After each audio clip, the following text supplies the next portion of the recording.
Ntangazwa n'urukundo rwawe Mana, watumye utanga umwana wawe w'ikinege, kugira ngo umwizera wese atarimbuka,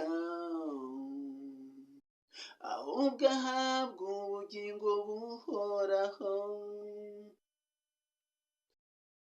Ntangazwa n'urukundo rwawe Mana, watumye utanga umwana wawe w'ikinege, kugira ngo umwizera wese atarimbuka,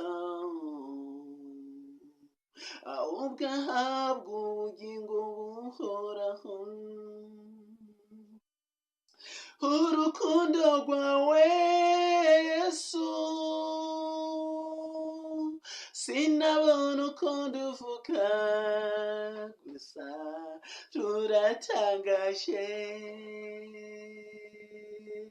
Umuntu ukunda Yesu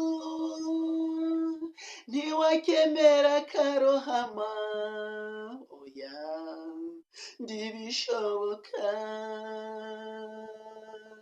Wakijije Morodekayi kumanikwa, wakijije Daniyeli mu rwobo rw'intare, wakijije Abisiraheli mu Egiputa.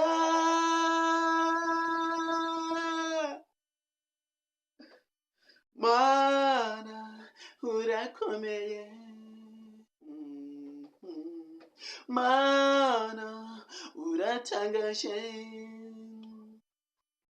Ntangazwa n'urukundo rwawe Mana, watumye utanga umwana wawe w'ikinege, kugira ngo umwizera wese atarimbuka,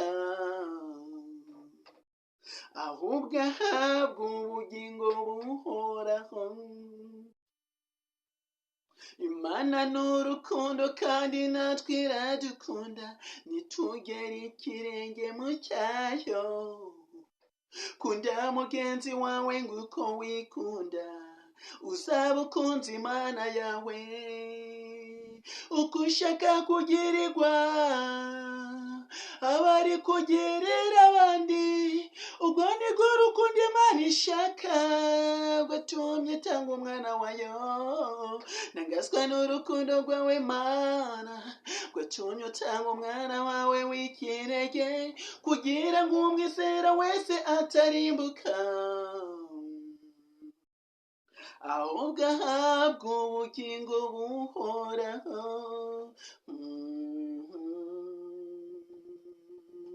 Ahubwo ahabwe ubugingo buhoraho. Urukundo rwawe Yesu, sinabona uko nduvuga, gusa ruratangaje. Umuntu ukunda Mwami ntiwakemera karohama, oya ntibishoboka.